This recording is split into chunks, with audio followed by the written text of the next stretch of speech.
안녕하세요. 파노튜브입니다. 미국에서는 아직도 여전히 인종별 관련 소식이 빈번하게 들리고 있습니다. 그런데 이번 인종을 막론하고 이기기 어렵다는 서바이벌 게임에서 미국에 거주하는 한인이 역대급 우승을 거머쥐었습니다. 심지어 그는 불치병을 앓고 있으면서 같은 질병을 가진 이들을 위해 기부활동도 왕성히 하고 있어 미국에서 대스타로 자리 잡으며 한국인의 체형과 정신력이 왜 최고로 평가받는지에 대한 논문 자료까지 만들어지고 있습니다. 파킨슨병을 앓는 미주한인 동포가 체력 관련 2개 부문에서 2번째 세계 신기록을 세웠습니다.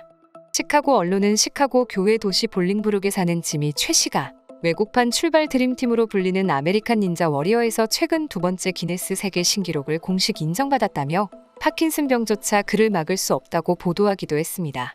최 씨는 과거 2020년에도 플라이오메트릭 측면 팔굽혀펴기에 도전해 주어진 시간 1분 이내에 35개를 완수하며 세계 최고에 오른 적이 있습니다. 이어 지난해 체스트 투 그라운드 버피를 1분에 30개 해내며 또 하나의 세계 신기록을 경신했습니다. 퍼듀대를 졸업한 최 씨는 컴퓨터 프로그래머로 일하던 27세 때 완치 치료제가 없어 불치병으로 분류되는 파킨슨병 진단을 받았습니다.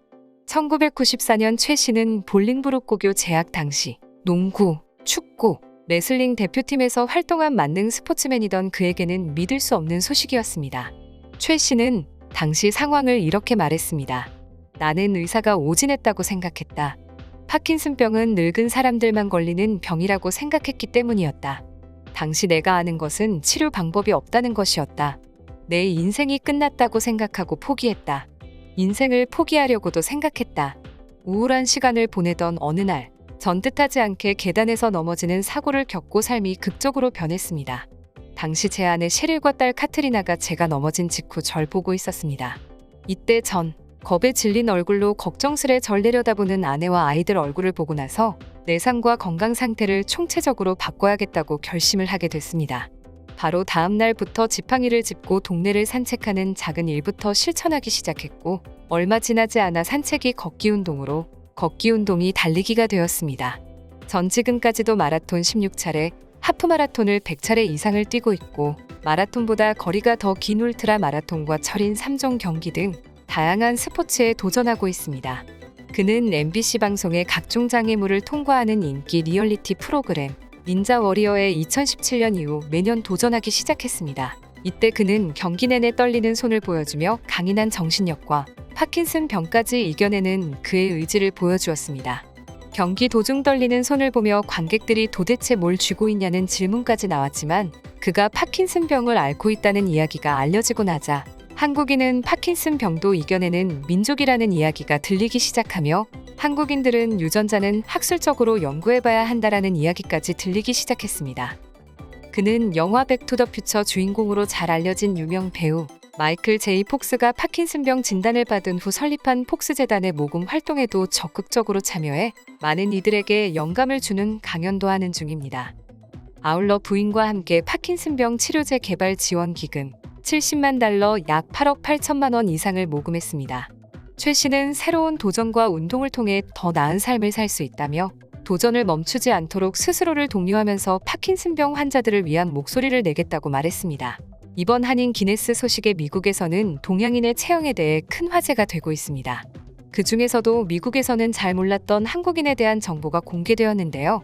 한국인에 관한 신체적 내용에 대해 미국 네티즌들의 맞다 아니다 찬반 논란이 심하게 벌어지고 있습니다. 미국 학술지에 실린 유명 인종학자가 쓴 해당 관련 글입니다.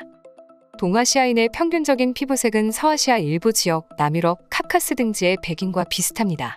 사실 황인이라는 명칭도 근대에 들어 어설프게 인종을 하기 위해 만들어졌습니다. 동아시아인은 가장 채취가 나지 않는 인종입니다. 다른 인종은 데오드란트나 향수가 채취를 없애기 위한 생활 필수품인데 비해 많은 동아시아인은 단순히 좋은 향기만을 위해 사용합니다. 특히 한민족은 전 세계에서 가장 채취가 나지 않는 민족으로 한국인이라면 체감이 잘 되지 않을 수 있지만 한국에서 오래 지내다 온 미국인들은 한국인을 제외한 데오드란트와 향수를 사용하지 않는 타인종의 채취는 액취증을 앓고 있는 한국인 정도라고 보면 된다 라고 말한 적도 있습니다. 아시아인은 보통 서구권 선진국 하면 흔히 떠오르는 미국과 영국, 프랑스, 독일이나 동아프리카에 사는 사람에 비해 평균적으로 키가 작다는 선입견이 있습니다. 그러나 아시아인은 서구권 국가 기준으로 평균 키에 속해 있습니다. 사실 아시아권 인종 중 한국인은 다른 지역에 비해 평균 키가 큰 편입니다. 동아시아인보다 더 작은 인종은 동남아시아인, 중남미인밖에 없으며 한국인은 동아시아인 중에서도 평균 키가 제일 큰 편인데 국제적인 기준으로 2019년 만 19세 한국 남성 평균 신장은 175.5cm로 측정되기도 했습니다. 또한 남성 기준으로 한국인들은 모든 남아시아와 동남아시아 국가들의 평균 신장보다 크고 심지어 남유럽 국가들의 남성 평균 신장보다 큽니다. 유럽의 평균 신장으로는 포르투갈 174.4cm, 이탈리아 174.4cm, 불가리아 174.2cm 등으로 한국보다 작습니다.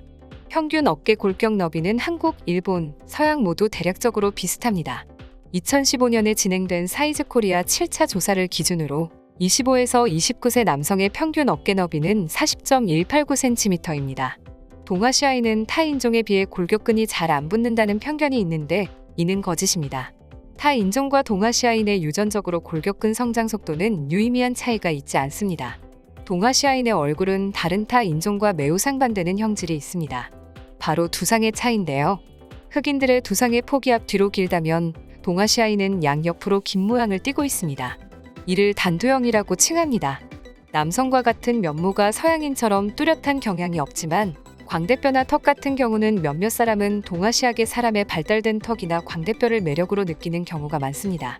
최근에는 K-팝의 영향으로 외국인들도 투박한 스타일보다 귀여운 스타일을 가진 동아시아 남성을 선호하는 사람들이 많아졌습니다. 동아시아 내에서 유독 한국인의 얼굴이 일본인, 중국인의 얼굴에 비해 턱과 광대가 발달해서 투박해 보인다는 인식이 있었습니다. 그래서 일본 내 혐한 세력도 한국계 미국인 배우 데니얼 데킴의 얼굴이 전형적인 한국인의 얼굴이라고 놀리곤 했는데 동양과 미적 기준이 다른 서양에서는 오히려 그를 굉장히 핫하고 잘생긴 배우로 인식하고 있습니다. 한편 유독 동아시아인의 경우는 성인의 얼굴에도 어린아이의 특징이 많이 남아있는 유형성숙의 측면이 강하게 드러납니다. 그리고 피부의 노화도 가장 느린 편이라고 합니다. 때문에 타 지역 사람들에게 동안으로 보이는 경향이 강하고 남녀를 불문하고 귀엽다라고 느껴지는 경우가 많습니다. 이를 본 해외 반응으로는 방탄소년단은 냄새마저 나지 않는다는 말인가. 정말 신이 내려주신 축복이나 다름없다. 중국인들을 보고 동양인들을 무시한 것이지 한국인에 대한 인식은 원래 좋았다. 그들의 드라마나 영화만 봐도 그들의 신체가 우리 서구권에 전혀 밀리지 않는다는 것을 알 수 있다. 아시아권 사람들의 체형이 작아 보이는 건 사실이다. 그러나 요즘 들어 여행 온 한국인들을 보면 점점 덩치가 커지고 키가 커지는 듯한 느낌을 지울 수가 없다. 진화하는 것일까? 남쪽 한국이 아니라 북쪽 한국 때문에 평균치가 낮아진 게 아니었나? 난 동양인들이 작다고 생각해 본 적 없다. 한국을 알려주는 K-팝이나 한국 드라마, 영화가 전 세계로 퍼지며 한국인에 대한 인식이 좋아지고 있습니다. 한국을 빛내주시는 모든 이들에게 감사드리며 더 좋은 소식으로 찾아뵙겠습니다. 이상 파노TV입니다. 시청해주셔서 감사합니다. 구독과 좋아요는 영상 제작에 큰 힘이 됩니다. 눌러주셔서 감사합니다.